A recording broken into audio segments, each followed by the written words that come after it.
Erev Tov. D'ici, ça fait d'Arka parce que tous les hommes, vous avez été mis de côté. Et les femmes, elles ont pris tout l'autre côté jusqu'à la fin. Et elles sont un peu plus nombreuses que vous. Que Shem Hashem, Na'aseh v'Natzliach, Le'atzlachat Hashchina Kdosha v'Teora. Nous sommes aujourd'hui, mercredi, et nous sommes, Baruch Hashem, 6 du mois de Av, et je crois le 18, si je ne m'abuse, du mois de juillet. Bientôt le mois d'août. Bientôt le mois d'août. Donc les mecs, faites attention à vos yeux. Bientôt le mois d'août. Nathalie, il y a beaucoup de problèmes financiers, les femmes n'ont pas assez d'argent pour acheter plus de tissus. Donc prêtez attention. Hier, on a fait un cours sur la tristesse. Juste une question, qui a vu le cours hier? Que je sache. De ce côté-là? D'accord. Tout le reste, non. Si, alors, prends-le pas la main. Tom, Besséder Gamour. J'aimerais dédier ce shiur tout particulièrement pour la Shrina Kdosha v'Teora qui continue toujours d'année en année d'attendre que le peuple d'Israël lui ouvre une solution pour se réinstaller dans le Beth Amikdash. Alors bien entendu, Mishinichnas Av Memaatim Besimcha, quand rentre le mois de Av, on diminue la joie, mais ça ne veut pas dire qu'on doit être malheureux. Ça veut dire que on fait moins de plaisanteries, mais on garde encore plus d'espoir de reconstruire le temple. On n'est pas arrivé au compte à rebours de Moshe Shabbat pour dire on va jeûner. Yeratson, que personne ne jeûne à ce Tisha B'Av parce qu'on sera tous. Attends, je finis ma phrase. Parce qu'on sera tous, si Dieu veut, je vous dire simplement un truc pour bien finir, au Beth Amikdash, tous ensemble. Alors ce soir, nous allons parler du langage des larmes. Les gens ne le savent peut-être pas, j'avais fait un cours il y a 3 ans en arrière sur les portes des larmes. Refouach Shlema pour tous les malades d'Israël, sans exception, d'abord et avant tout, Moratim Kdosha v'Teora. J'aimerais aussi avoir une pensée particulière pour Chaya Bat Miriam, qui est partie Salomé, voilà. Aussi pour Sarah Bat Sassia, Maman Mira. Et toute la liste que j'ai l'habitude de lire, je ne vais pas sortir maintenant. Et en même temps pour Henriette. F. Tziba, Bat Luna, et Chaim Ben Asiba. Et chacun, Bezrat Hashem, pourra dédier ce shiur pour son shlom bayit, pour trouver un khatan ou une kala, pour avoir des enfants, pour avoir une parnassa, pour avoir une shlema. Chacun pourra dédier ce shiur pour le besoin, à la condition, il prend sur lui d'acheter ce besoin par une mitzvah après ce cours. Le seder. Le langage des larmes, j'ai appelé ça comme ça de mon côté, je sais que je lui ai donné ma femme un autre titre, que je remercie une fois de plus, qui ne me lâche pas depuis 10 ans. Ouais, amen. Bezrat Hashem, le langage des larmes a quelque chose de particulier en lui. Vous savez que le nom de Dieu se divise en deux, dans les sphères les plus élevées. Le Kissa Kavod, il s'appelle Yudke, Ya. Dans le monde d'en bas, il s'appelle Vavke. Les larmes viennent d'un monde qui appartient au Kissa Kavod. C'est pour ça que le mot Bichya en hébreu, qui s'écrit Bet Chaf Yudke, forme les lettres du mot Becha Ya. En toi, Dieu s'installe dès que tu pleures. Dès qu'une personne verse des larmes, il y a quelque chose de magique qui va se passer à ce moment-là, où on ne peut pas résister quand on est un humain normal. Je parle pas d'un pervers narcissique ou d'un débile mental, je parle d'un humain normal. Même quand on est énervé après quelqu'un, même quand on est hors de soi d'une situation, on entend pleurer, d'un coup, je parle pour les humains, bien entendu, d'un coup, il y a quelque chose qui nous arrête dans cet élan de colère, dans cet élan de réponse qu'on aurait voulu donner, et on se remplit de Rahmanout. Vous avez remarqué ça? Bon, arrête, il pleure, ça suffit, c'est pas bien. Comme si que d'arriver aux larmes, quand tu te prends la tête avec quelqu'un, c'est une frontière à ne pas trop dépasser. Bizarre, d'accord? Quelque chose d'incroyable. Vélama, eh bien tout simplement parce que le Créateur du monde a créé un langage en dehors du langage de la parole, de l'expression. C'est le langage des larmes qui s'écoulent de nos yeux. Cette âme est une âme fatidique qu'on va découvrir ce soir et qui a lieu d'être et des fois qu'il y a lieu d'éviter dans ce monde. Mais on verra que Bezrat Hashem, au fur et à mesure du cours, les larmes sont un mikvé de réparation pour la Neshama. C'est incroyable ce qu'on peut découvrir à travers les larmes. Velachem b'siata d'Ishmaya, cette notion qu'on appelle les larmes sont l'expression de la Neshama au plus haut degré. C'est-à-dire que quand je vous parle maintenant, c'est ma Neshama qui s'exprime à travers ce gant qui couvre mon âme, qu'on appelle le corps humain. Quand je me mets à pleurer, c'est quand mon âme me demande à mon corps de se taire pour qu'elle s'exprime. C'est quelque chose qui est un langage qui monte très très haut. On va découvrir ce soir le Zohar, ce qui nous dévoile sur les larmes qui tombent des yeux. Et pourquoi Dafka des yeux? Parce que de toutes les fenêtres, des orifices du Baruch Haba Ilan, je ne t'ai pas vu, Mechila Mikvodot, Todaraba, Marada Atra, Rabbi Yehudi, Ayakar, toujours pour ouvrir les portes de Sidi Frej. Il raconte que le Tzibour ici présent tient compte de ce que tu fais en ouvrant les portes et qu'il te le rende au centuple pour diriger tout ça. C'est de la lumière, c'est du masgan, c'est un loyer. Donc Bezrat Hashem, qu'on n'ait pas d'ingratitude vis-à-vis de votre travail, de l'administration et tout ce que vous faites. Odar Abba, à toi et ton épouse, Maradatra, le Rav ici présent et toute l'équipe des Gabaïs. Très important la Karatatov. La seule fenêtre que nous ayons au niveau du corps humain par laquelle l'âme peut s'exprimer, c'est pas ni la langue, ni le chotem, duquel sort et rentre le nefesh de l'homme, le roi exactement, mais c'est les yeux. À un tel point que la Gemara dans la Sechet Avodah Zarah nous dit, quand tu veux savoir si quelqu'un appartient au camp d'Hachem ou pas, comme c'est marqué à propos de Moshe Rabbeinu, dans le parachat de Kitissa, le livre de Shemot, Mil Hachem Elai, qui est pour Dieu vient dans mon camp à moi, la Gemara nous dit c'est celui qui garde ses yeux pour Dieu. Celui qui ne regarde pas les interdits de la Torah, qui garde ses yeux pour Hachem, Dieu dit de lui, toi tu es à moi. Si Chaz Veshalom, ce bon Yehudi, c'est un bon juif, il ne garde pas ses yeux pour la Torah, les mitzvot et les bonnes actions à regarder, celle-là, celui-là, patati patata, Dieu répond, en tant que Neshama tu m'appartiens, mais tes yeux appartiennent à la Sitra Ahara. C'est pour cela que le Zohar, ainsi que d'autres farines très très profonds, nous apprennent que le Satan n'est composé que de yeux. Si un jour vous voyez un babaou comme ça avec 613 yeux, franchement, barrez-vous. C'est le Satan. Et de quoi est composé le Satan? Nous dit la Gemara, Yeshlo Tariag Enaim Keneged Tariag Mitzvot Shebatorah. Il a 613 yeux. Et pourquoi alors pas 613 oreilles, 613 nez, 613 bouches? On aurait pu l'imaginer, miam miam, il avait été bouffé. Non, il a 613 yeux parce que les yeux, c'est la fenêtre de l'âme. Et ce que veut le Satan, c'est récupérer ton âme. Ce que veut le Satan, c'est te faire tomber ton âme dans la clipa. Pour pouvoir relever l'âme de la clipa, il y a une échelle qui existe. Et ça s'appelle Harata al-Yedeh de Mahout. Le regret par l'ascension des larmes. Le Zohar nous dit quand on pleure, on croit que les larmes tombent vers le bas. Il ne dit pas du tout. Quand on pleure, toutes nos larmes montent vers le ciel. C'est exactement le contraire. Tu vas me dire, attends, c'est du manique ton histoire. Il dit pourquoi? Il dit, les larmes, quand elles tombent, elles tombent. Il dit, elles montent. C'est ce que tu veux avec la Torah. On lui dit, alors regarde comment c'est fait un œil. Regarde comment c'est fait un œil. Un œil, quand je te regarde maintenant, ma femme, comment je te vois dans l'absolu? À l'endroit ou à l'envers? Je te vois à l'envers. Seulement, j'ai un reflet dans la rétine à l'intérieur qui va retransmettre cette image à l'endroit dans mon cerveau. Demandez à n'importe quel ophtalmo, il vous le dira, c'est du béaba. Mais on ne voit les gens dans l'absolu, dans notre rétine, on voit tous à l'envers. Et pourtant, quand je vous regarde, je vous mets à l'endroit. Parce que quand il s'agit de la Neshama est capable de rendre ce qu'il y a de plus bas en ce qu'il y a de plus haut. Elle inverse les rôles. C'est le tafkid de notre œil, de nos yeux.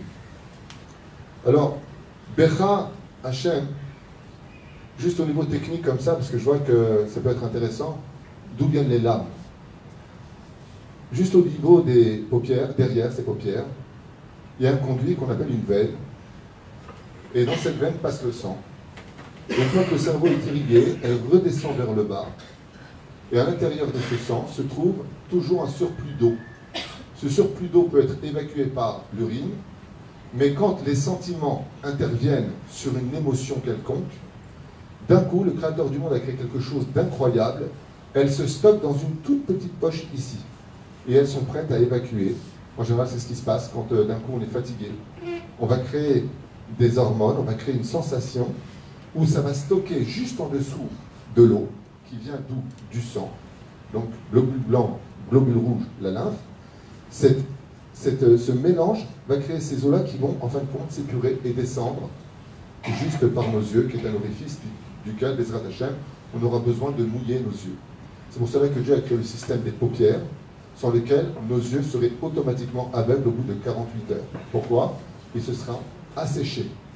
La reine, la Kadosh Baruch Hu, qu'est-ce qu'il a fait? Il a fait comme on fait dans les voitures. Vous savez, quand vous appuyez sur l'eau, là. Comment on appelle ça? Le hashmasha. La glace. La glace. Les essuie-glaces. J'ai compris. Vous êtes aussi naze que moi en français, d'accord? Les essuie-glaces. D'accord? Et ça enlève la poussière. C'est exactement ce que font nos paupières. Chaque fois que nous allons plisser les yeux, nous allons déposer une pellicule de larmes, toute petite, fine comme un rideau, au niveau de l'œil, pour nettoyer constamment l'impureté, pas simplement des poussières au niveau physique, mais l'impureté au niveau spirituel aussi qui rentre dans nos yeux. Parce qu'il est évident qu'une personne qui regarde des choses interdites, quand il mettra ses yeux dans la Torah, il n'y comprendra que dalle. Pourquoi? Parce qu'il a trop de poussière dans ses yeux, et s'il avait fermé ses yeux plus souvent, il n'aurait pas eu de poussière, et il verrait clairement Rashi, Tosfot, Rishonim, Acharonim, et Kavanatam, les Broria. Celui qui veut garder ses yeux dans l'étude, il peut être certain qu'il va étudier en 1 an ce que l'autre mettra en 5 ans, 6 ans, 7 ans. Pourquoi? Parce que justement, il aura lavé le membre le plus important du judaïsme, les yeux de l'homme et de la femme. Hier, j'ai fait un cours sur l'intellect et l'émotion du cœur. Ce cas de particulier, c'est que l'intellect, lui, en général, ne pleure pas. Quand vous avez une personne qui, face à un choc ou une situation où il a envie d'exploser en larmes, il va mettre tout de suite un mircé sur son cœur, une espèce de couvercle sur son cœur, et il va laisser son action de l'esprit intervenir. Quand on est un penseur, on ne pleure pas. Souvent, quand tu parles avec des mecs, ils disent « moi, je pleure jamais, moi. Ouais. Rambo. Moi, je ne pleure jamais, car je pense. Donc, je ne pleure pas. » C'est ce qu'on pense. Le Créateur du monde nous a mis en garde sur les sentiments, car ils sont souvent trompeurs. C'est ce que j'ai expliqué hier soir dans le cours sur la tristesse. Faire très attention. Seulement, les larmes ne viennent que du sentiment du cœur. Et ce que veut le Créateur dans ce monde, pourquoi il ne nous a pas envoyé un judaïsme islamique? Pourquoi est-ce qu'on n'aurait pas affaire à un judaïsme qui nous frapperait dès qu'on ferait une avéra? Pourquoi on fait ce qu'on veut? Pourquoi, si on a envie de faire Shabbat, on fait, si on n'a pas envie, on ne le fait pas? Parce que, comme le dit le Rambam, ce que veut Dieu de toi, c'est ton cœur. Il veut que tu viennes avec ton cœur, que tu le serves de tout ton cœur. Et étant donné que le Créateur du monde te demande cela, il aura besoin que tu l'accompagnes d'émotions. Et les larmes sont le langage du cœur. C'est-à-dire que le Ruach qui est en nous, notre Neshama qui est en nous, quand elle va parler à Hachem, avec sincérité, automatiquement, il va se passer un truc de fou. Faites des télim de tout votre cœur. Vous allez voir, vous allez pleurer. Allez chez le Tzadik Emet, allez chez Rabbi Nachman, à Ouman, ouais. Vous arrivez sur la tombe, vous allez faire les télim, et d'un coup, vous allez pleurer. Prenez des tichous avec vous. Mais pourquoi faire? Moi, je me rappelle, quand je suis parti la première fois au Ouman, à Rosh Hashanah, je suis arrivé, je les voyais tous en train de pleurer. J'avais mon copain avec moi, il pleurait. Et j'aurais dit, vous êtes fous, quoi. Et ils m'ont dit, fais le tikkun haklali, assieds-toi. Alors j'ai pris le tikkun haklali et je l'ai lu. Et il me dit, pourquoi tu pleures? Je te jure, je ne sais pas. Tu pleures, tu ne sais pas pourquoi tu pleures. Sincèrement, essayez. Il y a quelque chose qui va sortir, comme il dit, tzadik emet. Quand tu es dans le emet, il y a automatiquement quelque chose qui sort de toi. C'est la Neshama, bonne réponse. C'est la Neshama parce que moi aussi, quand je vais dans les septiquimes, je commence à pleurer. Non, mais je ne suis pas Mireille Dumas, moi.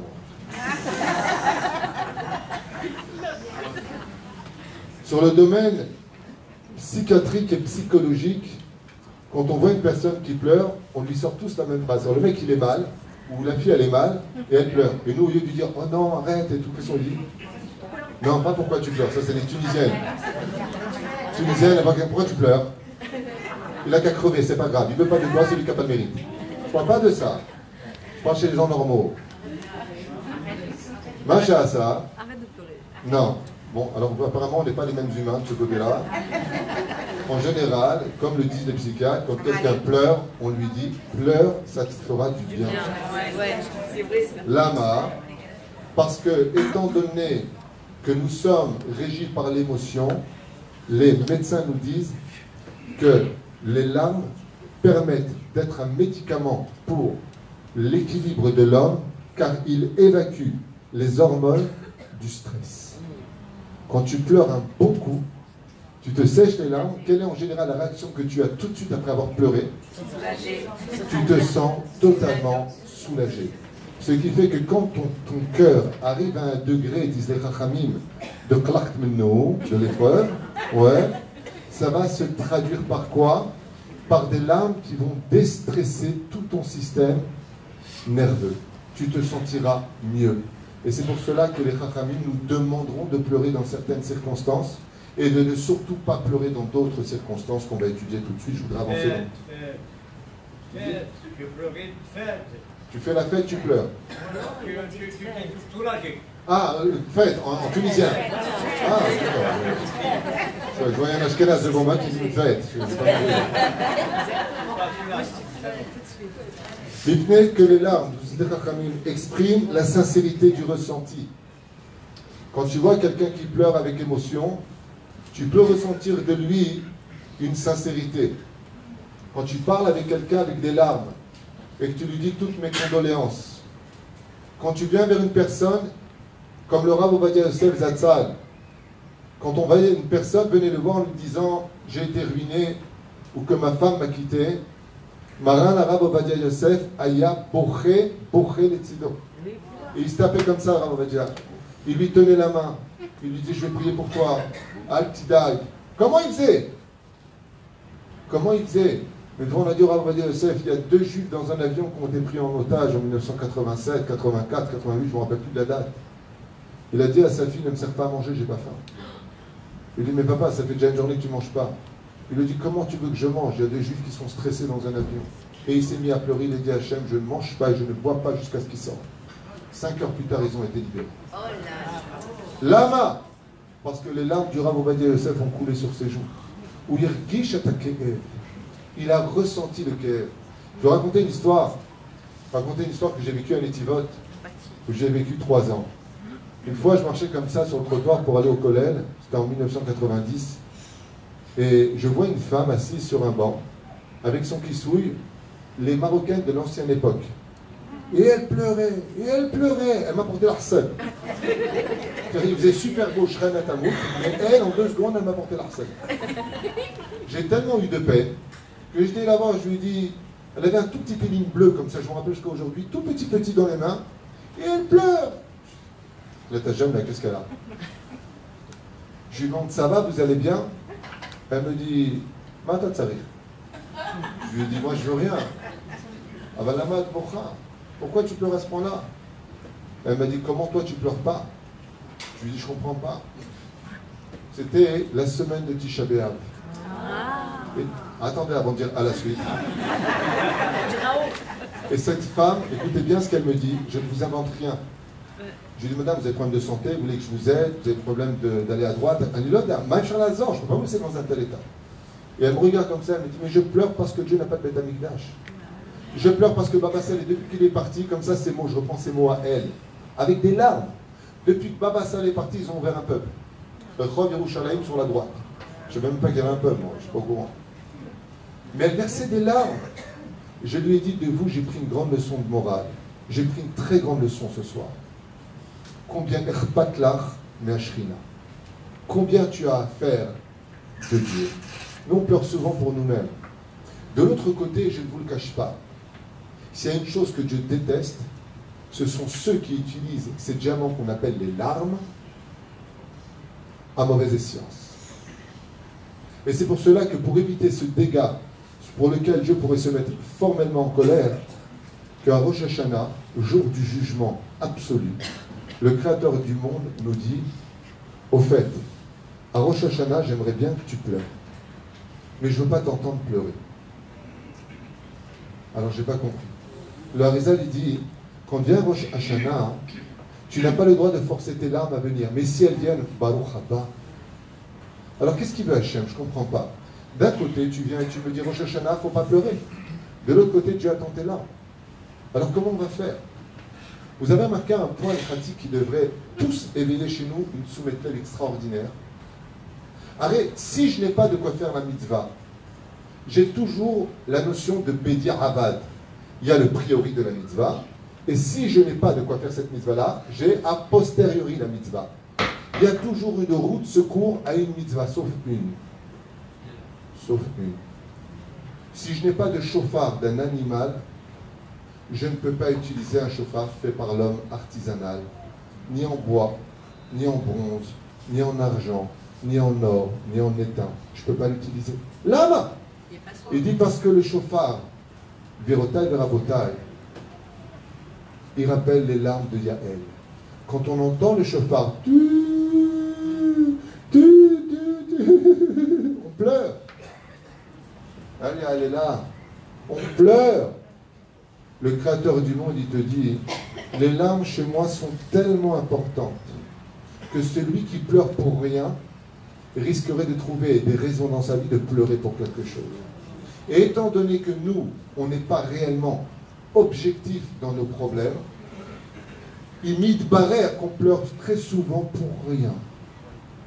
Donc qu'est-ce qu'il dit à Hachem? Il dit à Rosh Hashanah, c'est pas que je ne veux pas t'entendre pleurer. À Yom Kippour, pleure, il n'y a pas de problème parce que de toute façon, je te pardonne tes fautes. Mais à Rosh Hashanah, c'est le jugement. Alors fais attention, ne me pleure pas. Parce que si tu pleures, je peux être makpid.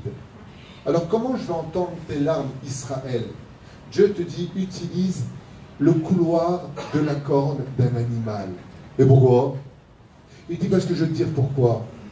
Parce que quand j'ai créé la nature, Hateva Gematria Elohim, la nature, à la même Gematria que le mot Elohim, Midatadi, j'ai fait en sorte que la nature, quand elle pleure, c'est jamais pour de faux. Ce qui fait que quand tu vois un animal qui pleure, c'est parce qu'il sait qu'il va mourir.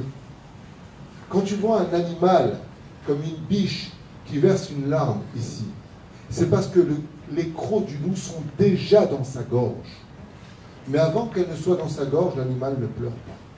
Ce qui fait que le monde animalier exprime les larmes du Hémet. Alors le Créateur du monde, il te dit, tu sais quand vient Rosh Hashanah, je ne veux pas entendre tes larmes à toi. Je veux entendre le son du chauffard qui sont les larmes de la nature de toutes les Neshamot du peuple d'Israël. Et ce chauffard monte jusqu'au Kissé Hakavod.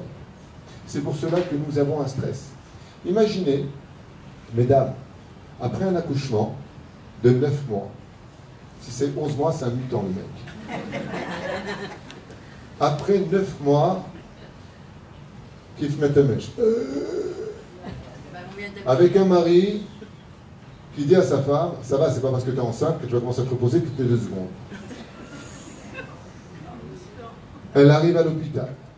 Et elle doit s'occuper des gosses. Elle est avec le téléphone. Maman, est-ce que tu peux venir? Et patati, et patata. La totale. Et elle accouche. Et il est né le divin enfant. Égoïste et égocentrique. Et maintenant, il a faim. Elle retourne après son opération parce qu'elle a eu une césarienne ou par voie naturelle. Et le petit, il lui ferait comme ça. Ima, Ima, tu peux la voir, parce que tu as dit Samé, Vani Raël, Vani Yelet Katan, chez Nolati Lomizman. Imaginez que l'enfant lui dit, maman, je n'ai que 3 jours, mais est-ce que tu pourrais venir parce que j'ai faim, je ne peux pas me servir tout seul. Vous savez ce qui se passerait? On serait comme ça dans le lit.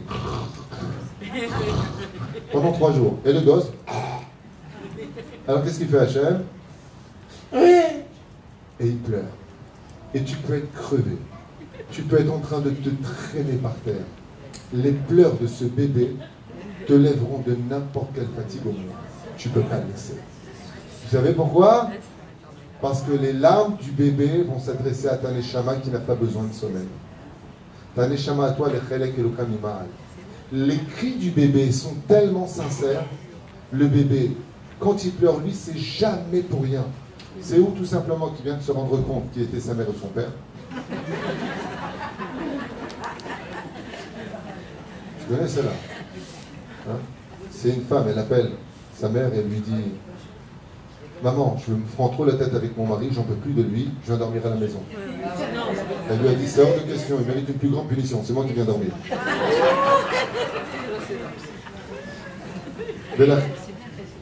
C'est bien fait à dire. Mais la fin, le créateur du monde, qu'est-ce qu'il nous dit? Il nous met en garde, il nous dit « Regarde ce que je prends à Rosh Hashanah, le conduit de la salive du Chazan. Les larmes qu'il va verser sont les seules larmes que j'accepte devant moi. Pourquoi? Parce que les larmes doivent être utilisées comme étant uniquement des larmes de sincérité et de vérité. Vélo par contre. Et c'est vrai que nous, je vous dis franchement, si je faisais une caricature, prenons le cas des femmes. Vous avez une plus nombreuse, on n'en prend plus la tête. Chérie, j'ai pas de chaussures. Tu lui ouvres son armoire, ça te tombe dans la tronche. Non, je voulais dire, j'ai pas des chaussures Varod avec le truc en arsien parce que la robe que j'ai achetée, c'est pas exactement les... Là, ne dis pas que tu n'as pas de chaussures. Les hommes, c'est pareil. Quand tu rencontres un mec en 2018 dans la rue, ça va? Ouais, Baruch Hashem, ouais, ça va. Qu'est-ce qu'il y a? Non, laisse tomber. Qu'est-ce qu'il y a? Ta femme est morte? Non, Hazbe Shalom. Tes enfants, ça va? Je t'abarre chez moi là. T'as perdu ton travail, mais ça va pas ta tête? Alors, je sais pas, je t'ai vu, on dirait Tchabéa. Qu'est-ce que tu as? Ah, je devais partir en vacances. Et tu sais ce qu'il m'a fait au combat? Ah, c'est un des trucs en Israël, vous allez voir qu'avec le temps, celui qui fait ça en Eretz Israël, il reste 2 ans ici d'affilée sans retourner en France. Vous retournez en Galoute par rapport à la mentalité. Je ne fais pas une critique, c'est un état de fait ce que je dis. Je l'ai fait à tous mes copains qui m'ont dit n'importe quoi, t'es extrémiste, machin. Je l'ai fait, c'est pas que je ne l'ai pas fait. Je l'ai fait, tu sais avec qui? Alain Gage, à l'époque. Quand Alain Gage avait fait ça à Alia, que je lui donne bonne réfouache schéma, je lui avais dit regarde, reste 2 ans ici, ne retourne pas en France, tu vas retourner en France, tu vas me dire qu'ils sont devenus lourds. Il y a un décalage qui se crée automatiquement. Bon, c'est un truc, non, c'est pas une critique que j'apporte, c'est un état de fait. Faites-le et vous verrez. Il a raison. Il y en a qui peut la sortir. La Gemara nous dit les larmes sont source de bénédiction et elles viennent du cœur. Alors je voudrais vous poser une question après ce que je viens de dire. Vous savez que quand je parle, il y a souvent les réponses dans les questions. Les larmes sont source de bénédiction et elles viennent du cœur. Où est-ce que c'est marqué?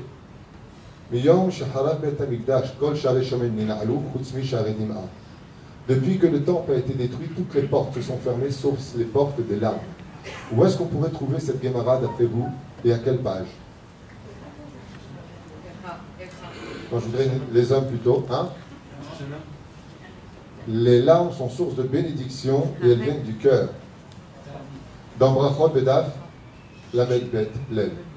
Tout simplement.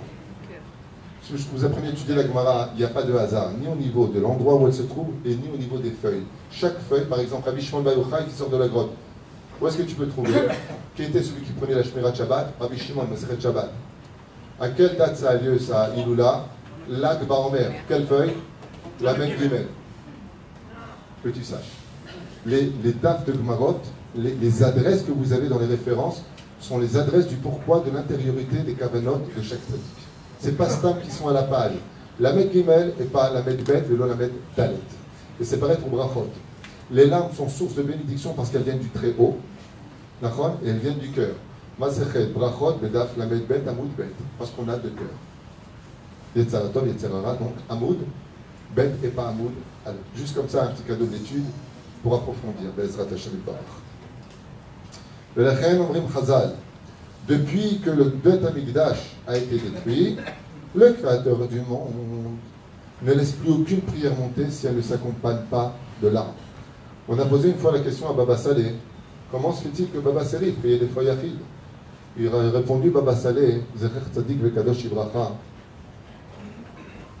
Tout celui qui prie avec des larmes, sa prière monte jusqu'au trône divin Veyesh bo koach shel asara dvarim. Je répète cette phrase extraordinaire. Baba Saleh, il dit, celui qui pleure avec des larmes, ouais, c'est comme si il prie dans une bête à Knesset.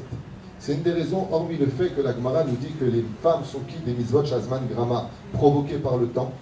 Pourquoi les femmes sont si proches d'Hachem et combien on a intérêt, nous les maris, je vous mets en garde messieurs, le Zohar ainsi que la Gemara nous dit fais très attention d'honorer ta femme, mais si tu n'y arrives pas pour X raison, alors fais au moins très attention de ne jamais, jamais laisser pleurer ta femme. La Gemara nous dit une femme qui pleure à cause de son mari peut ruiner son mari, descendre le mazal de son mari, et la Gemara va beaucoup plus loin, elle peut tuer son mari. Ça veut dire si votre mari vous embête de mal, attention, je pleure. C'est pour ça que les Tunisiennes, elles déchauffent l'araignée. C'est pas une blague, la Gemara raconte l'histoire d'un Amora qui a fait pleurer sa femme parce qu'il était en retard et il n'est plus jamais rentré à la maison, ou met pas derrière, parce que dès que le Créateur voit des larmes qui tombent, il envoie des anges récupérer dans un sefel, dans un bol, chaque larme qui vient de la sincérité. Alors j'aimerais partager avec vous une étude toute particulière dans ce domaine, comme c'est marqué, Vehine Nahar Boché. Quand est-ce qu'a commencé, Valérie, la Géoula de la sortie d'Égypte? À partir de quand, selon les Chachamim? Je viens de te le dire. Vehine Nahar Boché. Excellente réponse, 1 point. Excellente réponse. Moshe est dans l'arche d'alliance, dans l'arche, pardon, que lui a préparé dans cette espèce de panier que lui a préparé sa mère Yocheved. Il vogue sur le Nil. Pour le Vanessa et donc Steve qui doit être là, voilà. Pour la carotte, vous ne devez pas venir, vous êtes tout de même venus. Et qu'est-ce qui s'est passé? Vehine Nahar Boché. Le Zohar nous apprend quelque chose de nifla et dit Omer Zohar, ou miyad befatrin bebichya miyad batahmol alav. Dès que Moshe a pleuré, la Rahmanout d'Hachem s'est abattue sur lui et a relevé l'âme du peuple d'Israël. Quand est-ce qu'a commencé tout le processus de la Géoula? Pas depuis que Moshe a commencé les 10 plaies en Égypte, non. Le processus de la Géoula a démarré à cause des larmes. Et donc de là, qu'est-ce qu'on voit? Que comment je peux éteindre la colère de Dieu qui est faite de feu, comme c'est marqué dans ma Sechet Psachim Bedaf Kaf Moudbet, Ejdat Lamo, que la Torah est un feu, que Dieu est un feu, que la colère de Dieu est un feu dévorant. Comment je peux éteindre ce feu? Yesh Mitzvah Lifkot Beyom Tisha B'Av, que le temple a pris feu. Il y a une mitzvah de pleurer, de compatir, d'être empathie avec ce besoin de retrouver le Créateur du monde, et les larmes que nous versons éteignent le feu de la colère de 1950 ans cette année de disparition du temple. Et c'est pour cela que vous allez découvrir des choses incroyables. La première, je vous le fais de maintenant. Des fois, pour obtenir le bonheur d'une chose, il va falloir que les événements nous poussent à ça. Ça veut dire qu'une personne est en train de prier, et puis elle dit, tu sais quoi, moi, ça fait des années que je prie, ça ne sert à rien, je n'ai pas de résultat. Qui a dit cette phrase-là? Vous ne le croirez jamais. C'est Hana. Dans le livre de Shmuel. Hana, la femme de Elkana, qui avait pour concubine de l'autre côté Pnina. Et Hana, femme de Elkana, pendant 19 ans était stérile. Elle n'arrivait pas à avoir d'enfant. Qu'est-ce que faisait Pnina, la deuxième femme, parce qu'à l'époque ils avaient plusieurs femmes? Hein? Ouais. Mais déjà qu'avec une on ne s'en sort pas, donc soyez tranquille. Qu'est-ce qu'a fait Pnina? Elle a dit à Hana, tu ne pries pas comme il faut. Et Hana dit, qu'est-ce que tu veux que je fasse de plus? Elles étaient très amies. Pnina est tombée 7 fois enceinte. Elle a eu 7 fois des enfants. Chaque fois qu'elle tombait enceinte, qu'est-ce qu'elle faisait? Elle venait devant son amie, deuxième femme de Elkana, et elle lui gonflait son ventre en disant, eh ouais, il y en a qui ont de la chance, il y en a qui sont pourris. Eh ouais. Quand elle avait son enfant dans les bras, elle appelait Hana et lui disait, t'aurais voulu avoir un beau gosse comme le mien? Et Hana avait de plus en plus les boules. Elle disait, tu sais, c'est pas gentil ce que tu me fais. Elle dit, Malasot, il y en a qui sont faits pour porter les enfants des autres, hein? Malasot. Jusqu'au jour où Hana est partie à Shiloh. Elle était tellement retournée de l'humiliation, de la vexation de Pnina qu'elle a éclaté en larmes.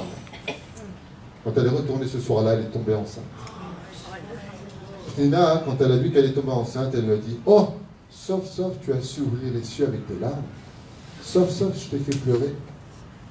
Hana lui a dit à Pnina, Uma Kabanater, il lui a dit, je t'ai poussé à bout. Parce que tu oublies juste un détail. Quand une porte ne s'ouvre pas parce qu'il n'y a pas de serrure, ça ne sert à rien de taper avec tes prières. Il n'y a qu'une chose qui passe de l'autre côté. Vous êtes bien conscient de le savoir. C'est l'eau. Elle s'infiltre partout. Même quand tu as le toit, tu viens dans la chambre d'amis chez moi, tous les hivers, grâce à Dieu, nous avons un migré dans la chambre. C'est aménagé pour. Le Kablan, il a dit, ce sera un religieux qui vient là-bas, je lui fais gratuit. Je ne lui finirai pas le travail, il y a un Malasot. Donc la chambre d'amis, vous avez, et chez moi, c'est un grand truc comme ça qui date de l'hiver. Et j'adore parce que c'est Pnina. Pnina, ça veut dire en hébreu une perle. Ça ressemble à une larme. Et elle lui a dit à Hana, tu sais comment moi j'ai pu me marier avec ce tzaddik El-Kana? Tu sais combien j'ai pleuré pour me marier avec lui? Tu sais combien pour chaque enfant j'ai versé des larmes? Et toi, chaque fois que tu vas prier, c'est Ribono Shel Olam. Je t'en parce que c'était Miyad Vatahmol Ken. De Fathin Bebichia, Miyad Vatahmol Alad. Dès que Moshe a commencé à pleurer, ressentir toutes les larmes des enfants d'Israël qui n'arrivaient plus à pleurer. Où est-ce que c'est marqué dans la Torah qu'on n'arrivait plus à pleurer? Vaishma etna katam. Le Zohar, il dit quoi? Il dit, qu'est-ce qu'ils ont entendu Hachem? Vaishma etna katam. On vous répondrait que c'est les cris des enfants d'Israël. Non! Dieu a entendu la sueur qui sortait des mains des enfants d'Israël. Elle est montée jusqu'à Dieu. Mazena katam. Naka. C'est une prière. Il dit, s'il y avait tellement plus de larmes, ils n'arrivaient pas à pleurer pour demander la Géoula. Qu'est-ce qu'ils ont fait? Ils ont réuni en Moshe Shakoul Kenegat Shishi ou Ribosh d'Israël. Moshe équivalait à 600 000 âmes d'Israël. Et le pleur de l'enfant, si c'est un bébé, c'est pas un arbre. Et là, Pérouche d'abord, Aya Boché Kenahar. Et en hébreu, le mot Nahar, c'est un fleuve. Il pleurait comme un fleuve. Et Chazal, ils disent, quand Batia, vous vous rappelez ce que je vous ai dit tout à l'heure? Bechia, c'est Becha Ya. Donc, qui pouvait l'entendre? La fille de Ya, Bat Ya. Elle est partie le chercher. Et sa main s'est allongée, miracle. Ou c'est une mutante, ou alors c'est un miracle. Celui qui pleure dans ses prières verra des miracles sortir de sa prière. Et c'est pour ça qu'il y a un événement extraordinaire dans les larmes. J'aimerais vous retenir cet exemple qui est unique. Il est extraordinaire. Chers amis, si je plante les graines d'une pomme, qu'est-ce qui va pousser plus tard? Un pommier. Ne vous inquiétez pas, il n'y a pas de piège. J'ai peur que quelqu'un me dise un oranger. Si je plante des graines de raisin, qu'est-ce qui va pousser de la terre? Une vigne. Si je plante dans ma terre un dattier, qu'est-ce qui va pousser? Du blé. Nachon? C'est un dattier, l'homme est chané. Mais quand on arrive aux larmes, il y a quelque chose qui se passe, et voilà ce que nous disent les Chachamim. Je vous ai noté ça, c'est extraordinaire, un enseignement qui vaut des milliards. Aval, celui qui plante des larmes dans ce monde, Zoché be'ezrat Hashem, celui qui plante des larmes dans ce monde, aura le mérite be'ezrat Hashem itbarach vitalesh mola'ad, de voir ressortir de ses larmes la Géoula Shnema, Azoreim bedim'a berina yiktsoru. Je vous traduis ce verset du Teilim du roi David qui dit Azoreim, celui qui vient semer des larmes dans ce monde, berina, c'est dans le champ qu'il viendra récupérer ses larmes. Récupérer dans le champ, dans la joie, ses larmes. Pourquoi? Chez Mishizorea Dmaot Obrim Chazal Yatzmiach Lo Basof Rak Smachot. Je ne sais pas si vous entendez. Le seul exemple où ce que tu vas planter va être l'opposé de ce que tu as planté. Par exemple, je plante un bananier. Je récupère un bananier. C'est-à-dire, si je plante des larmes, qu'est-ce que j'aurais dû récupérer? Des larmes. Non. Le roi David nous dit, la seule chose qui est capable de te faire pousser l'opposé de ce que tu as planté, c'est les larmes. Comme le dit le verset, Azoraim beridim'a berina yiktsoru. Celui qui est capable de planter des larmes dans ce monde récupérera des chants d'allégresse grâce à ces larmes versées dans ce monde si c'est les versets. Alors dans cette liste-là, je vous avais mis des exemples que j'ai bien aimés, et je reviens un petit peu en arrière. Il y a des temps pour pleurer, je vous ai dit, et il y a des temps pour ne pas pleurer, car pleurer est une mitzvah dans le judaïsme quand on pleure en son temps. Comme par exemple quand, je vous ai dit tout à l'heure que les larmes étaient un mikvé, et qu'elles nous nettoyaient de nos fautes. Quand est-ce que c'est une mitzvah de pleurer? Petit 1. Quand on entend la mort d'un tzaddik, c'est une mitzvah de pleurer. Et les sages nous disent, quand tu entends la mort d'un tzaddik, empresse-toi de pleurer pour la mort de ce tzaddik. Car le tzaddik est indigne de kapara pour tout le peuple d'Israël. Et si tu verses tes larmes qui tombent vers le sol, ces mêmes larmes font monter toutes les fautes que tu as fait dans ta vie grâce à la mort du tzaddik qui part en korban pour toi. Mais attention la suite. Si un tzaddik meurt et que tu ne pleures pas, tu gardes toutes tes avérotes chez toi. Quel rapport avec Para Adouma et la mort de Myriam? T'enseigner, tout comme la Para Adouma te rend pur de l'impureté de la mort, de la même façon, la mort du tzaddik viendra te rendre pur jusqu'à la mort de toute impureté, de toute ta avérote. Ce qui fait que quand tu pleures parce qu'un tzaddik est mort, tu participes à ce tsar, tu fais la kapara de toutes tes avérotes. Première mitzvah que je vous ai trouvée. Deuxième, qu'est-ce que je vous ai dit tout à l'heure? Participer au malheur de l'autre, car tes larmes vont automatiquement atténuer Midat Adin. Je vous explique. Dieu ne peut pas se comporter autrement que ce que toi tu te comportes. T'es relou, il est relou. T'es sympathique, il est sympathique. T'es bleed, il va être bleed. Dieu n'est que l'ombre de ce que tu es, c'est ce que vous dites dans le 121e Teilim, Hashem tzilecha aliyad yeminecha. Ouais. Quelqu'un vient te voir et il te parle de son problème. Et toi, bébé, tu compatis et tu verses des larmes en lui disant, t'inquiète pas, Anit Palal Alecha. Je suis désolé pour toi. Ah bah, je suis certain que de là va sortir quelque chose de grand. Vous voulez entendre le salaire de ces paroles, ce que ça fait dans le ciel? Vous voulez l'entendre? Dites-moi, ouais, style. Ouais. Omerlo Akadosh Baruch Hu, toi qui compatis à la douleur de l'autre et verses des larmes dans ta prière pour lui, tu viens d'éteindre Midat Adin qui était sur ta tête. Le créateur du monde, quand viennent les anges accusateurs dire t'as vu ce qu'il a fait, regarde comment il a parlé, regarde ce qu'il a regardé, regarde ce qu'il a fait, regarde comment il a annulé les choses. Il dit parce que tu as de l'empathie pour l'autre, au lieu de le juger constamment dire mais c'est normal, je t'avais prévenu, Shafik, très tunisien ça. Attention, tu vas tomber, attention, paf, voilà, je t'avais prévenu, Shafik. Alors le créateur du monde dans le ciel, il te dit voilà, je t'ai dit faire Shabbat, vas-y, Shafik. Les larmes que tu as versées pour un autre juif viendront éteindre les feux de Midat Adin sur toi. Je continue sur les mitzvot. Tikkun Chatzot. L'importance de pleurer à Tikkun Chatzot. Rabbi Eliyahu el-Fassi, Zecher Tzadik Kadosh Ibracha, le Shammai de Baba Saleh disait que chaque fois que son rab, Baba Saleh, faisait Tikkun Chatzot, il était obligé de venir avec une serpillière essuyer la flaque de larmes qui était déposée par terre.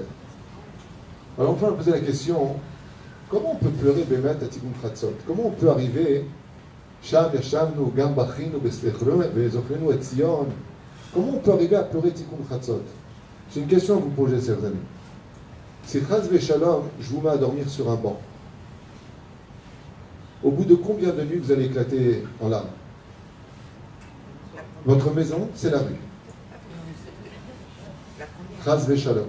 Première nuit, déjà, vous vous éclatez en larmes. Restez chez vous.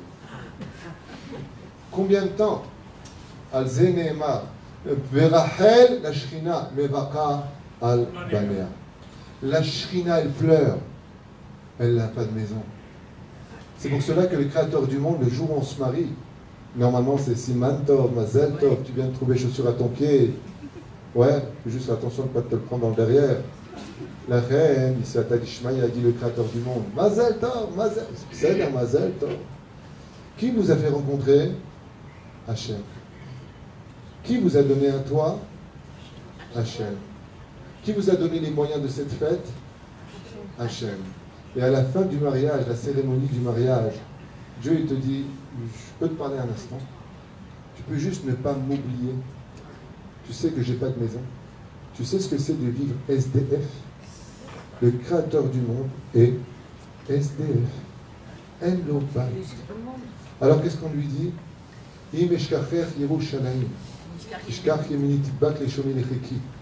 On dit au Créateur du monde, si chas v'shalom je t'oublie, que ma langue se colle à mon palais, que ma droite se bloque. Pourquoi?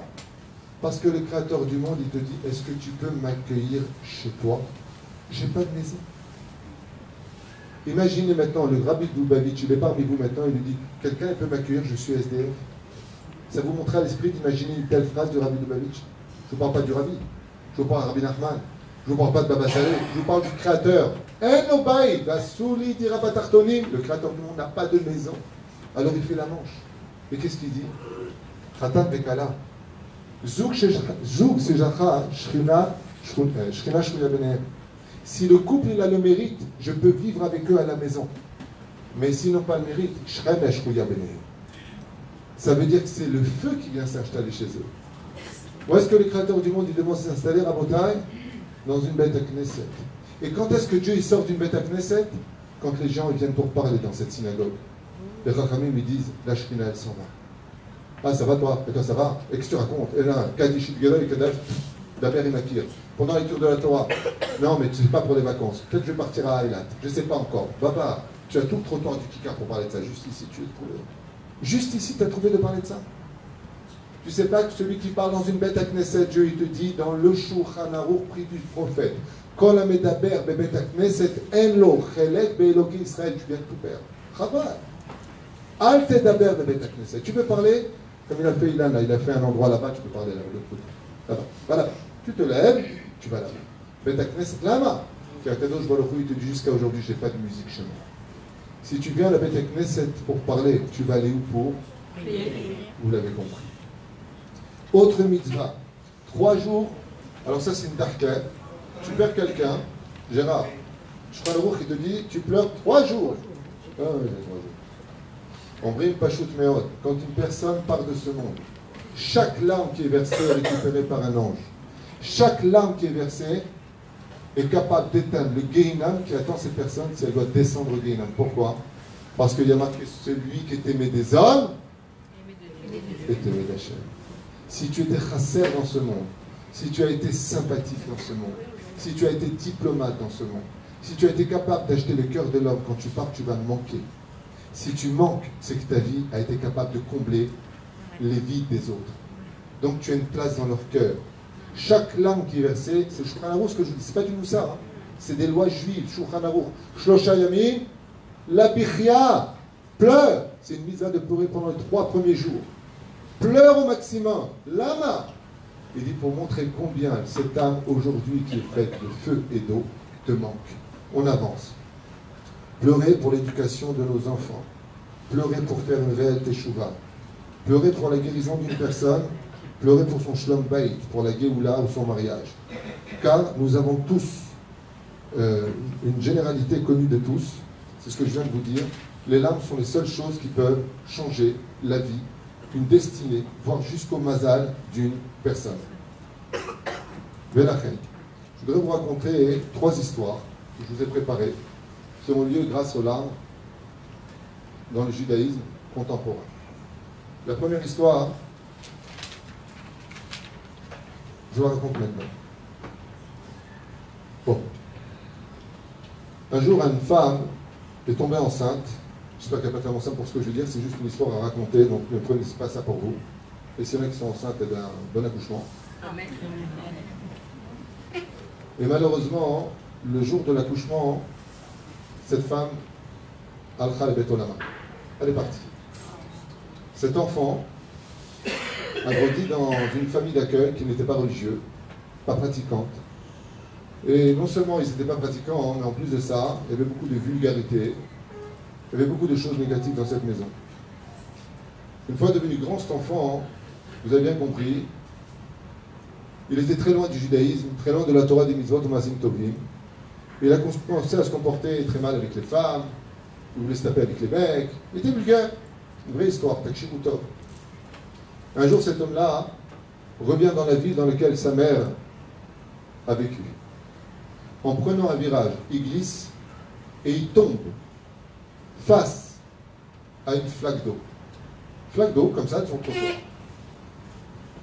Quand il s'est levé de cette flaque d'eau, il y a quelque chose qui l'a changé. Il s'est reflété son visage dans cette flaque d'eau. Et quand il s'est vu, il a éclaté en larmes. Il s'est passé un esgamour. Il n'a pas vu réellement son visage, mais il a vu toutes les avérotes qui étaient marquées sur son front, qui lui sont apparues d'un coup. Comme une révélation que Dieu existe, que la Torah est vraie, qu'il a intérêt à faire Teshuvah tout de suite. Tellement le ciel est en colère contre lui.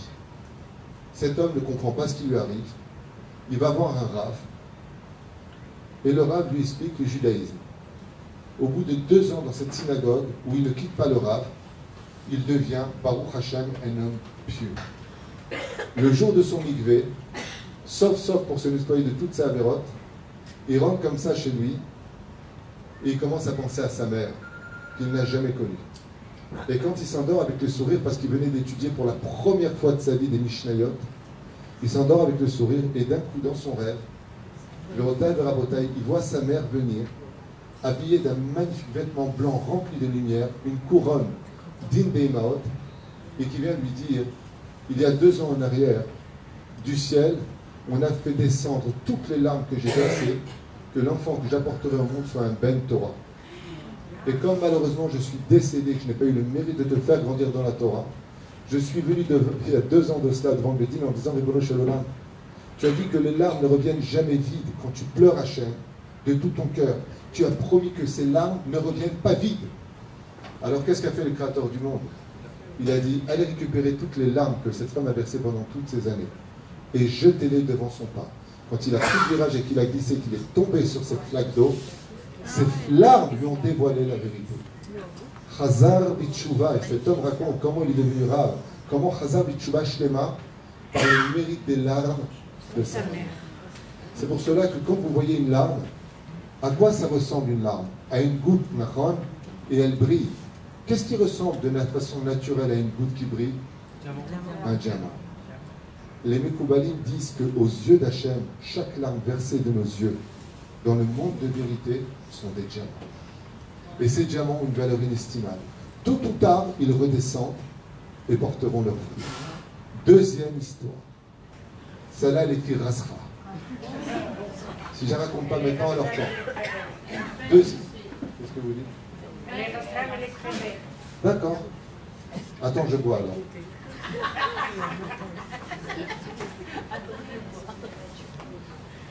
Deuxième histoire que je vous ai choisie, comme on dit que je suis un mec à histoire. Cette histoire est très connue, donc s'il y en a qui la connaissent, c'est pas grave, vous la réentendrez peut-être de façon différente. Ceux qui ne la connaissent pas, accrochez vos ceintures, elle est très touchante. Mais elle est très connue, cette histoire, comme ça je vais rentrer là. Tu veux écouter, Boudara?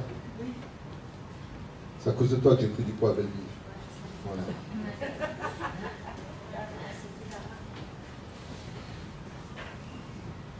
Un garçon de 4-5 ans va au GAD, puis chaque fois que sa mère vient le chercher, il est mal.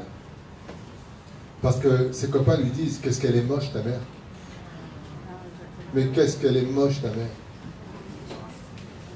Et lui à chaque fois il disait, arrêtez de dire à ma mère qu'elle est moche, mais franchement elle était moche. Puis cet enfant va grandir, puis en grandissant, il va au collège, puis il dit à sa mère, maman écoute, je suis plus un enfant, arrête de venir me chercher à l'école. Et lui a dit, mais t'es mon fils unique. Il dit, ouais, mais ça me dérange quand tu viens. Ça me fait la honte, j'aime pas devant mes copains. Il dit, mon fils, t'as honte de ta mère? Il dit, non, c'est pas une question d'avoir honte, mais je veux pas que tu viennes. Alors sa mère lui a dit, viens, on fait un accord, quand tu sors, est-ce que je peux t'attendre au coin? Et il lui a dit, ok, aucun, mais tu te mets de côté, maman. Et voilà, quand il arrive au niveau du baccalauréat, il dit à sa mère, écoute maman, tu commences à me fatiguer, ça fait des années que je subis des humiliations à cause de toi. T'es moche. Voilà, je te le dis, t'es moche. Un œil comme ça, il se manque 2 dents. La vérité, t'es un strum. En plus de ça, j'en ai marre, tu viens me chercher tout le temps, comme ça, ok, tu m'aimes, mais peut-être que tu gardes ton amour pour toi, quoi. Je veux dire, à des moments, il faut que tu comprennes que j'ai grandi. Lâche-moi les baskets. Et sa mère lui dit, pas de problème, mon fils, je t'attendrai à la maison. Jusqu'au jour où, après l'armée, il va rencontrer une femme qu'il avait déjà rencontrée à l'armée. Et quand il rentre à la maison avec elle, il dit à sa fiancée, enfin à sa copine, ça s'appelle comme ça malheureusement dans le langage courant, Monte dans ma chambre directement. Mais c'est qui? Laisse tomber, c'est ma mère. Il monte. Et sa mère, elle lui dit, tu ne la présentes pas, mon fils? Et laisse tomber, maman. Une fois qu'il a obtenu ses diplômes, il se marie, très très gêné le jour de la roupa. Très gêné le jour de la roupa. Il a fait défiler en dernier. Il lui dit, maman, je vais rentrer avec ma kala, j'ai pas envie de rentrer avec toi. T'es trop jeune. Je peux pas, c'est pas que je veux pas, mais tu risquerais de te faire arrêter pour cette pudeur de l'aider sur la public. J'ai pas envie. Une vraie histoire qui s'est passée en Israël. J'ai pas envie, tu me fais honte. Et puis voilà qu'il va s'installer à Rishon LeZion. Vous connaissez cette histoire comme elle est belle? Et sa mère étant toute seule, elle est placée dans une maison de retraite de bas niveau. Très bas niveau. 7000 shekels par mois. C'est très bas niveau. 7 années passent. 7 années passent. Après ces 7 années passées, il dit quand même, ça fait très longtemps que je n'ai pas de nouvelles de ma mère. Et il décide d'aller la voir. Il arrive comme ça dans la maison de retraite et il demande le nom de sa mère. Elle est très connue ce soir, mais elle est très touchante. Tu peux parler plus fort parce que là-bas, on entend. Vous n'entendez pas là-bas? Pas très bien. Si, j'entends. Ah non, mais Ouais, pas... c'est vrai. Écoutez bien, chers amis. Il arrive dans cette maison de retraite et il tape à la porte. 222, la chambre de sa mère, que lui a donné le concierge en bas de la maison de retraite. Et il tape, et il tape, et il tape, personne n'ouvre. Il fait tellement de bruit qu'il y a une femme juste en face qui ouvre la porte. Et elle lui dit, bonjour monsieur, Ma'af Sharla Azor, Miata. Il dit, moi, je m'appelle Yitzhak, je suis venu voir ma mère, je pense qu'elle devrait être dans la chambre. Elle lui dit, mais vous êtes son fils? Et il lui a dit, oui, je suis son fils. Vous savez où est ma mère? Et à ce moment-là, la femme baisse la tête et lui dit, ne bougez pas un instant, j'ai quelque chose pour vous.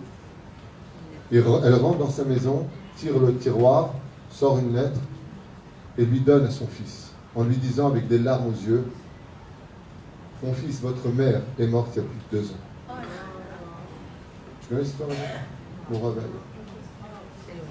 Il prend la lettre, il est mal, il va dans le jardin, il s'assoit sur un banc et il commence à lire.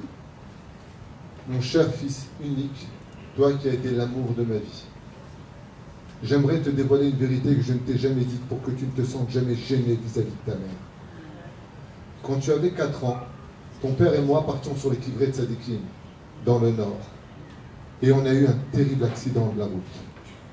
Ton père y a laissé la vie, et toi, tu y as laissé ton œil. Quand on est arrivé à l'hôpital, tu venais d'avoir à peine 85 ans. Il fallait faire une greffe de l'œil immédiatement. La seule personne compatible, c'était moi. J'ai tellement pleuré pour toi, que tu vives, que tu grandisses, que tu te maries, que tu sois heureux, que j'ai enlevé mon œil pour te le donner. Et ça m'a rendu laide. Et ça m'a fait tout perdre. Pourquoi? Pour que toi, tu n'aies jamais à pleurer la douleur de la mocheté. Quand le fils a lu une chose pareille, il s'est effondré en larmes. Il a déchiré ses habits. Lama, Shelo Yada Livkot Bazman Anachon. Troisième histoire. Troisième histoire. Vous la voulez, la troisième? Oui. Je veux dire, du côté des hommes, ça se réveille un peu plus. Hein? Une femme, après 10 années, n'arrive pas à avoir d'enfants. Ils sont à Jérusalem, Tibane Betikonen, Bimher, Rabbi Amenu, Amen. Sauf kol sauf, ils vont voir le Rav Mordechai Eliyahu, qu'il est béni pour avoir un enfant. Et bien, sauf, elle tombe enceinte. Elle est heureuse. C'est le plus beau jour de sa vie quand elle voit que le bleu, le barrette, là, je sais pas, un truc chez vous, les femmes, il y a une barrette avec un bleu, c'est bon, c'est rose, c'est test de grossesse. Moi, je l'ai essayé, il ne bouge pas. Quand j'ai pris du poids, je l'ai essayé, il ne bouge pas. Elle est comme une folle. Seulement, le problème, à Dassan Karem, à Jérusalem, on annonce pas une très bonne nouvelle une fois de plus à la maman. On lui dit que par rapport au globule rouge qu'elle a, il y a un din rodef pour l'enfant. C'est où elle? Où l'enfant leur allait nouvel alechem. Il retourne chez le Rav Mordechai Eliyahu à Jérusalem. Et le Rav Mordechai Eliyahu posek et il dit din rodef chayab leotzi et hayeled. Si la femme est enceinte et que le bébé met la vie de la mère en danger, donc qui est le rodef? Qui est celui qui poursuit l'autre? C'est le bébé, le fœtus. Dans ce cas-là, si le fœtus met la mère en danger, lui dit le Rav Mordechai Eliyahu, il faut retirer l'enfant. Qu'est-ce que fait la femme? Elle rentre dans la voiture en larmes, elle dit à son mari, écoute-moi. Une femme cachère, c'est celle qui écoute la voix de son mari. Une femme cachère, c'est comme ça. Même s'il lui dit saute par la fenêtre et qu'elle habite au rez-de-chaussée, elle pourra. Au rez-de-chaussée, j'ai dit. Ouais, t'es bon. Rez-de-chaussée. Pour ceux qui n'ont pas compris, rez-de-chaussée, elle fait ça, quoi. Hein, on ne sait jamais. Mais la reine, cette femme dit à son mari, chérie, jamais, jamais, je t'ai contredit. Jamais. On parle d'un Talmid Chacham, le mec, pas un bleed. Jamais. Cette fois-là, permets-moi de ne pas t'écouter. Ni toi, ni le Rav Mordechai Eliyahu. Ani mevateret al hayai. Je suis mevateret, c'est-à-dire je renonce à ma vie, si c'est pour mettre cet enfant au monde. C'est moi qui le demande. Son mari essaie de la persuader, il lui a dit mais attends, mais moi je ne peux pas vivre sans toi, et patati patata, l'accouchement arrive, et la femme, avant de rendre l'âme, dit à son mari, je te demande juste une chose, chérie.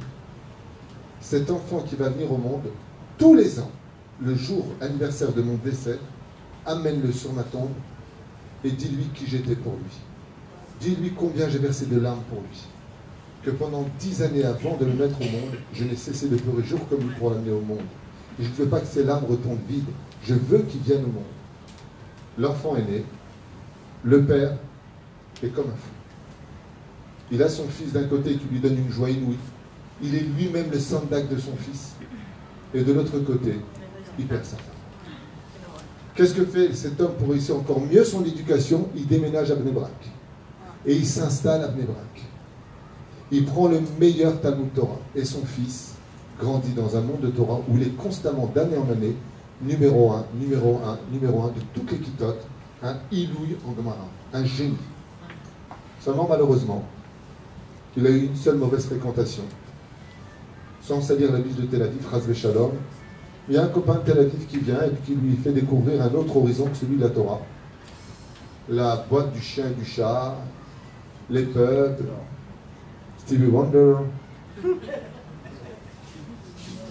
Il ne pouvait pas nous voir. Il fait découvrir un musique roll et il l'emmène vers les plaisirs du monde physique. Et ce garçon commence à dégrader de niveau. À un tel point que son père remarque chez lui, des anomalies du Shabbat Kodesh. Qu'est-ce que tu as dans les mains? C'est quoi? C'est un portable? Et à la fin, il dit à son père, écoute maman, papa, lâche-moi les baskets avec Shabbat, machin. Je te le dis pas, aujourd'hui j'ai plus de 16 ans. Ça fait déjà 2 ans, 3 ans que je suis chiloni. J'ai tout jeté. Je pratique rien. Quand je rentre à la maison, je mets la kippa pour faire plaisir. J'ai déjà quitté la yeshiva.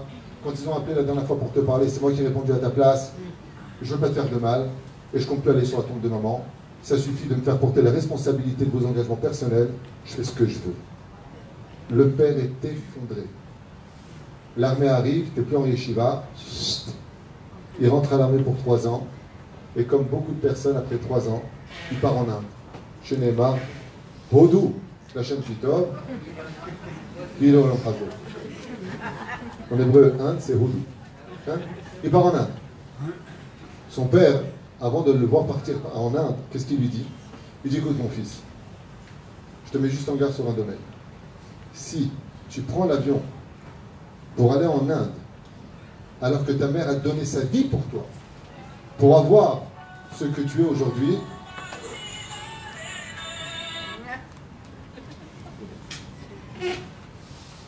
si maintenant tout ça c'est que pour ça, je ne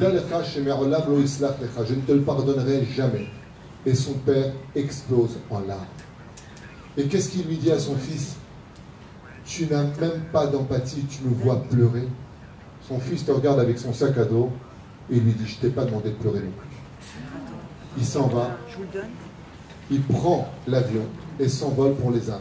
il va dans un endroit qui s'appelle Koa Koa. Pourquoi? Parce que dès que tu arrives là-bas, tu dis quoi?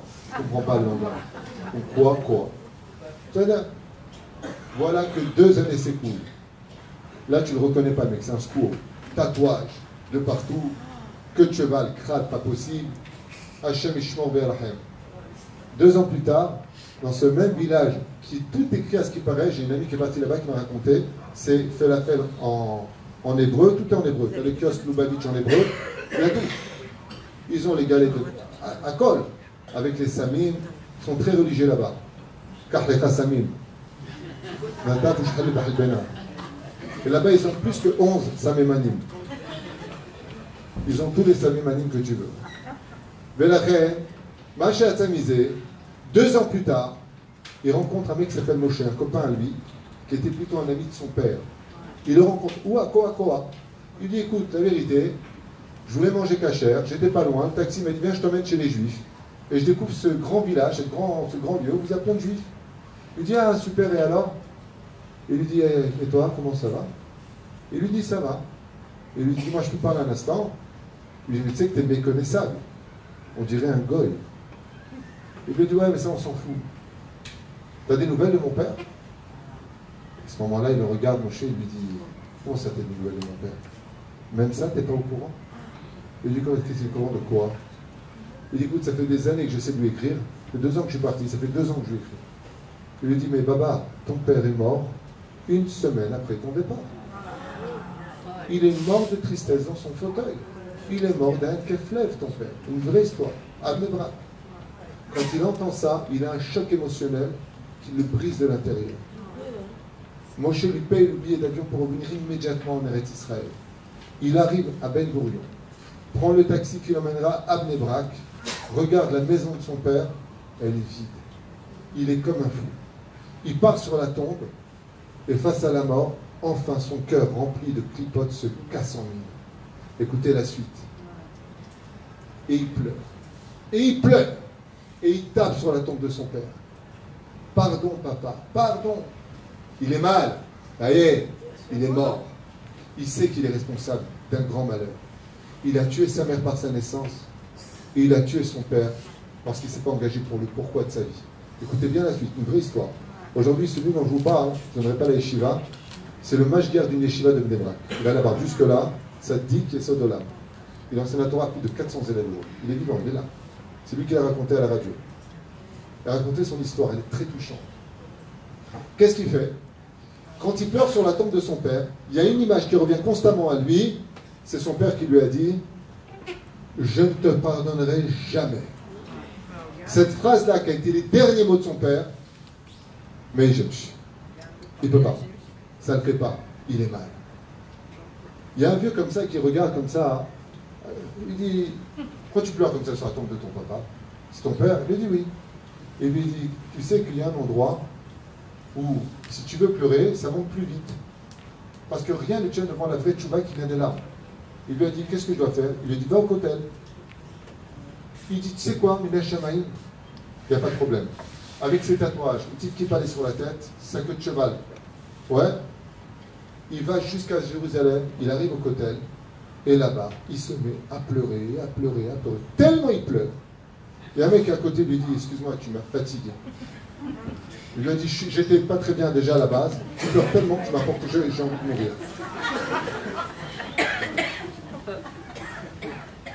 Tu m'as porté la recette. J'ai jamais vu un mec qui pleure autant que toi. Qu'est-ce que t'as?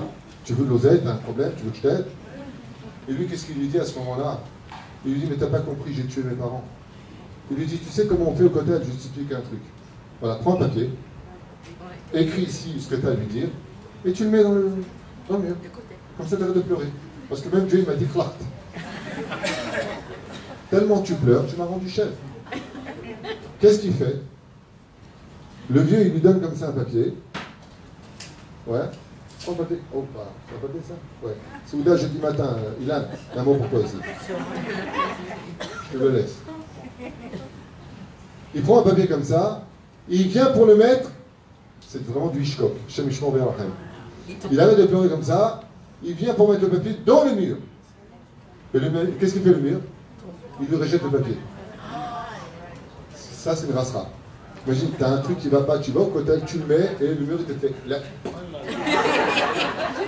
La vérité, c'est une rasera. Vraie histoire. Qu'est-ce qu'il fait? Il le ramasse, il le remet dans la même fente. Le papier, il retombe. Maintenant, l'autre à côté, on ne peut plus de lui. Il le regarde comme ça, il lui dit, dis-moi, tu es né comme ça pour m'angosser. Prends une chaise, regarde juste au-dessus, il y a un espace vide. Là-bas, il ne va pas retomber. Mais le là-bas, mais c'est où? Qu'est-ce qu'il fait? Lui, il me met au Daraba, excuse-moi, je ne suis pas bien.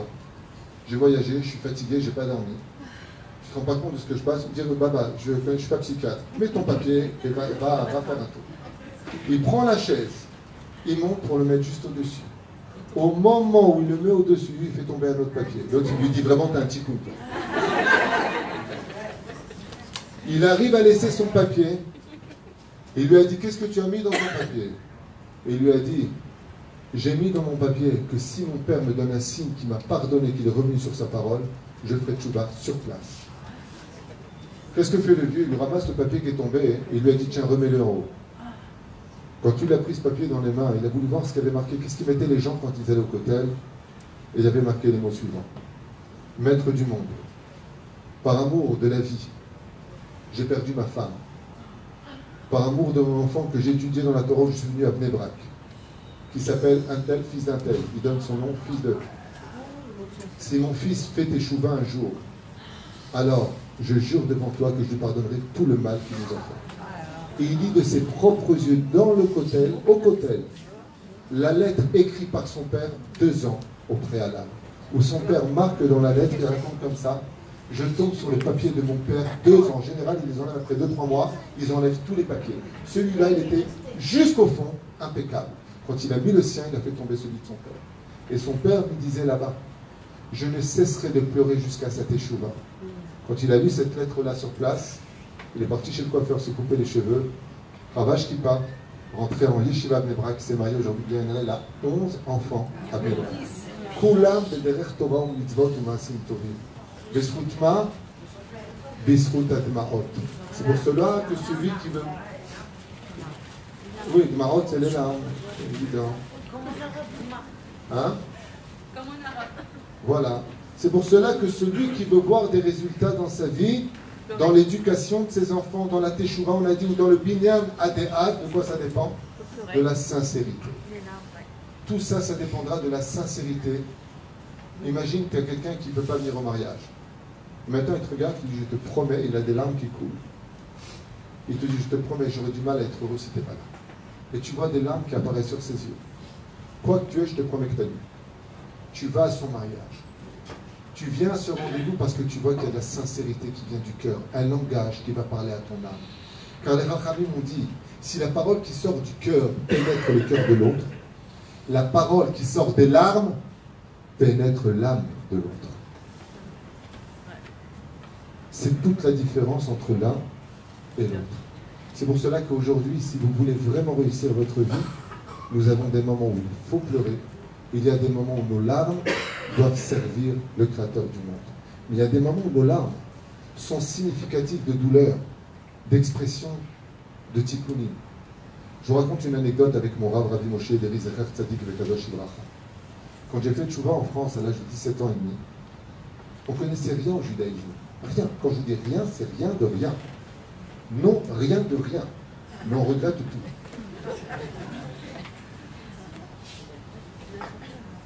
Quand Rabbi Moshe Ederi, qui était un homme extrêmement pieux, Hatchamat, extrêmement pieux, il faisait ses prières, on n'avait jamais vu une Amida de notre vie, nous. Enfin, moi, j'avais jamais vu une Amida. Et Rabbi Moshe Ederi, à la Vachalom, mon Rav, quand il priait dans la Amida, il était comme ça, du début à la fin, il tremblait de partout.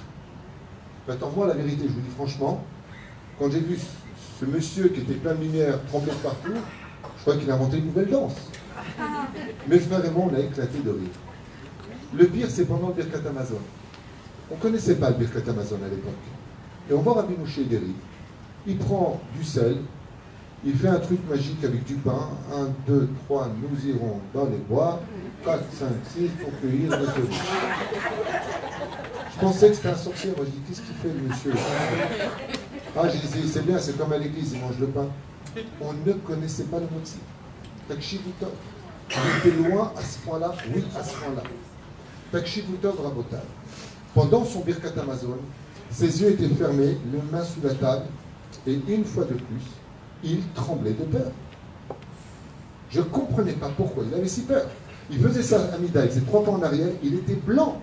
Et il avait toujours besoin de prendre une chaise, de s'asseoir après la Mida, comme si il revenait d'un combat d'or. Il ressentait tellement la shrina, parce que je vous dis, je l'ai vu de mes yeux, on ne m'a pas raconté. Ça, je suis témoin de ça. Il prenait une chaise, il s'asseyait. Très dur de se tenir devant Hachem. Birkat Amazon, terrible pour lui de se tenir devant Hachem. Rabbi Moshe Ederi, Zecher Tzadik Kadosh Ibracha, ceux qui veulent aller pleurer sur sa tombe pour demander des choses, il est à côté de Baba Saleh dans le mausolée, juste à côté de Rabbi Moshe Ederi. Pour ceux qui ne connaissent pas, il a les Tivot. Un jour, quand il m'a ramené à la Teshuvah, lui, avec de belles histoires, ma famille et moi, on n'arrêtait pas de ricaner. Et à un moment, il m'a dit, il faut arrêter de rire. Alors, je lui dis, pourquoi? Vous avez toujours dit que c'est bien d'être heureux. Il dit, mais il faut faire attention. Mon fils, celui qui rit dans la moquerie de l'autre, celui qui rit pour des choses futiles, c'est un enseignement de Rabbi Moshe Ederi qui m'a dit à moi personnellement que je partage aujourd'hui, 31 ans après sa mort avec vous. Rabbi Moshe Ederi, il savait ce qu'il disait. Il m'a dit, sache mon fils, que toutes les moqueries de sourires qui sortent de la bouche des gens seront des larmes versées dans la douleur et dans l'épreuve. Tous ceux, tu sais, les charrieurs, les moqueurs, attends, t'as vu à quoi tu ressembles? Eh ben, c'est ce qu'il m'a dit. Yesh Demaot, fais très attention de ne jamais te moquer. Jamais venir constamment dire à l'autre, charrier, prendre du plaisir sur le dos de l'autre. Un enseignement de Rabbi Moshe Ederi. Admaot viendront du Gehinam, pas du Gan Eden. Ce n'est pas des Dmaot qui viendront du Gan Eden, Birotai de Rabotai, ce seront des Dmaot qui viendront du Gehinam. Lama, qui la akta bedmaot. Tu m'as tué de rire. Tu te moques de l'autre? Car, comme dit Rabbi Moshe Ederi Zecher Tzadik Ve Kadosh Livracha. Pleurer peut être une source de vie, je finirai avec ça. Puisqu'on arrive maintenant à Elul Ba, Av, c'est les initiales de Elul Ba, arrive. Nous allons arriver dans un moment crucial de l'année juive qui va être décisive pour tout Rosh Hashanah. Contre toute attente, chers amis, Rosh Hashanah commence depuis le premier du mois de Elul.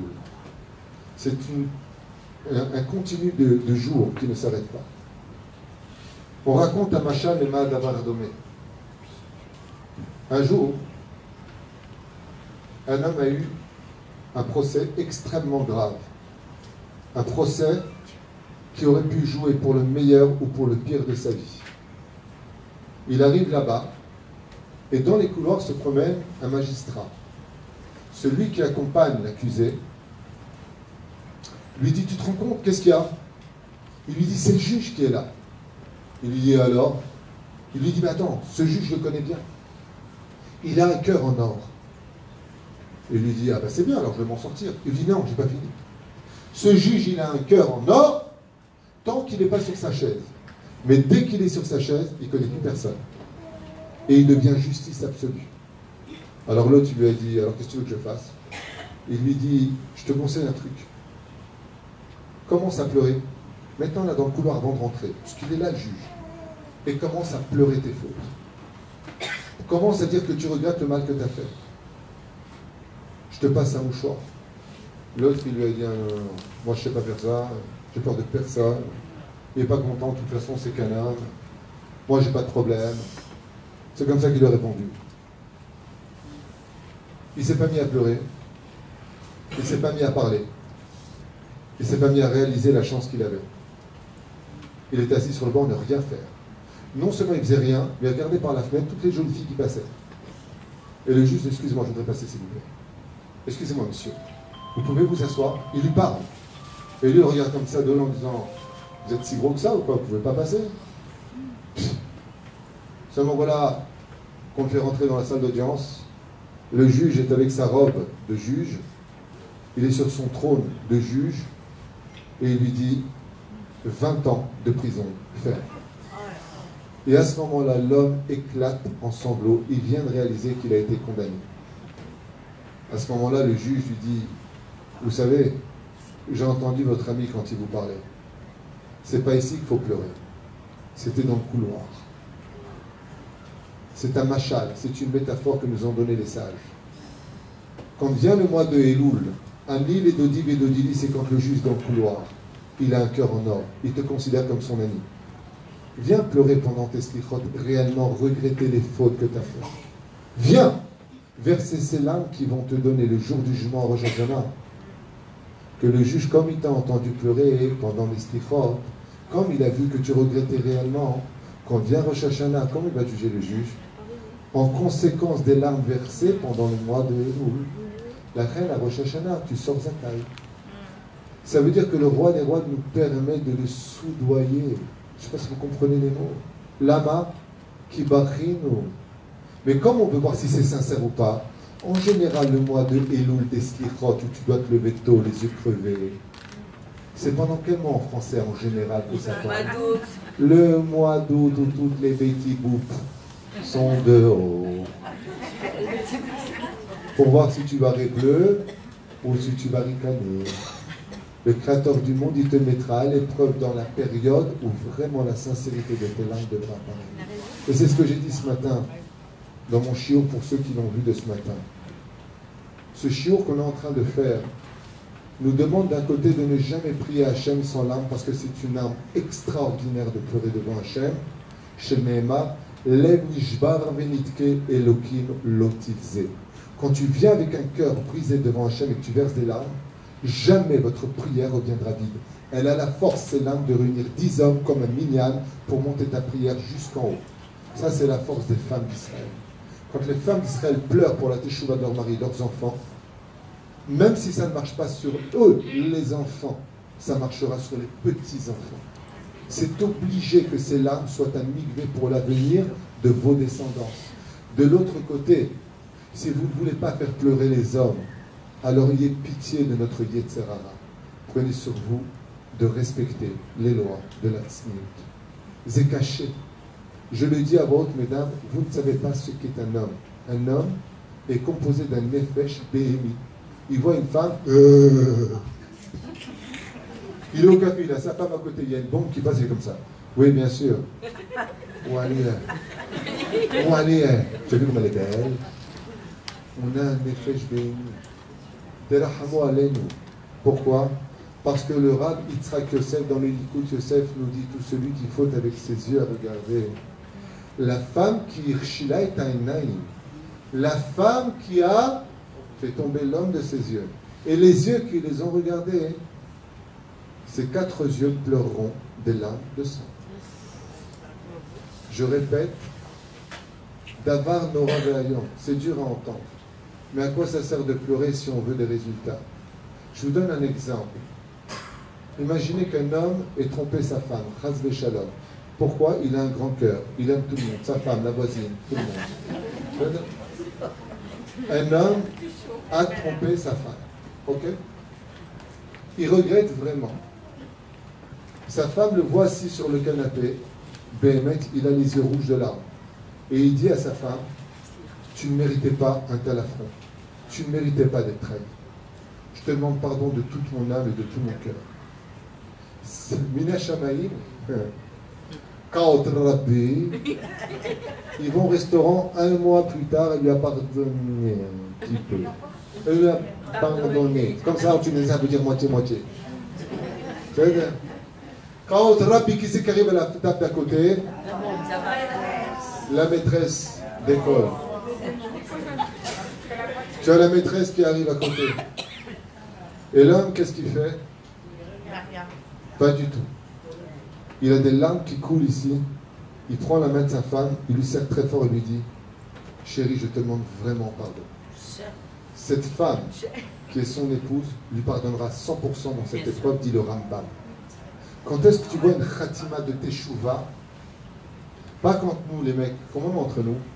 Quand on était jeunes. Ouais, t'as fait tchouva, ouais, j'ai fait tchouva, j'ai fait les yeshiva et tout, ouais. Oh là, elle est belle, ouais, c'est une ex. Non seulement le mec il regrette pas, mais en plus il dit c'est une ex. J'explique, j'ai fait tchouva, mais on comprend qu'avant, regarde ce que j'avais comme morceau dans la vie. Le Rambam, il dit ça, tes tchouva, elle n'a jamais été sincère. Parce que si vraiment tu avais fait tchouva dans tes larmes, quand tu verrais cette femme-là, tu ferais ça. Mince. Ani travet, ani boré. C'est ça les chants d'allégresse qu'on chante dans les slichot. C'est ça qu'on vient pleurer devant Hachem. Chatanu lefanecha Hachem. Chatanu. Pourquoi? Parce qu'on est sincère. Et c'est pour ça qu'à Rosh Hashanah, on sonne le son du chauffard. Des larmes qui viennent de l'animal. Nefesh Abéni. L'animal qui est chez toi et qui exprime la sincérité. La Chaim Bezrat Hashem, n'hésitez jamais à verser des larmes de sincérité. Vous pouvez non seulement sauver notre génération, mais les larmes qui sont versées aujourd'hui, dit la Gemara, tout celui qui évite Abel al-Khurban bet Amigdash ir'e besimchata.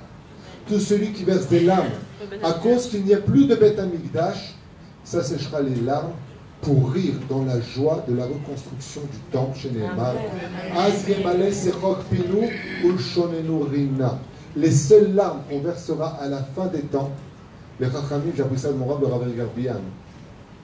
Il m'a dit, les seules larmes qu'on versera à la fin des temps, c'est des larmes de crise de rire. Alors j'ai dit à mon rab, parce que vous savez que quand tu as une crise de rire, tu verses des larmes.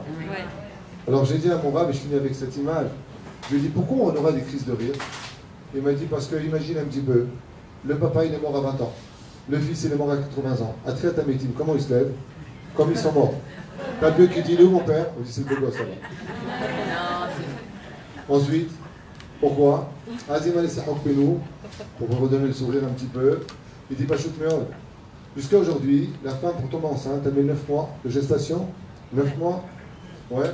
Quand tu auras ma chère, si Dieu veut, elle connaît son mari la veille, le lendemain, l'enfant, il sort tout seul, cool, bien, presque habillé. Il va s'occuper de lui tout seul, il n'a plus besoin de souffrir, Guidul Banim. Alors, le problème, c'est que on va passer notre temps à dire quoi? Mazel Tov, j'ai une brique, Mazel Tov, le mariage, le qu'est-ce qu'il est hier avant-hier, vous me tuez.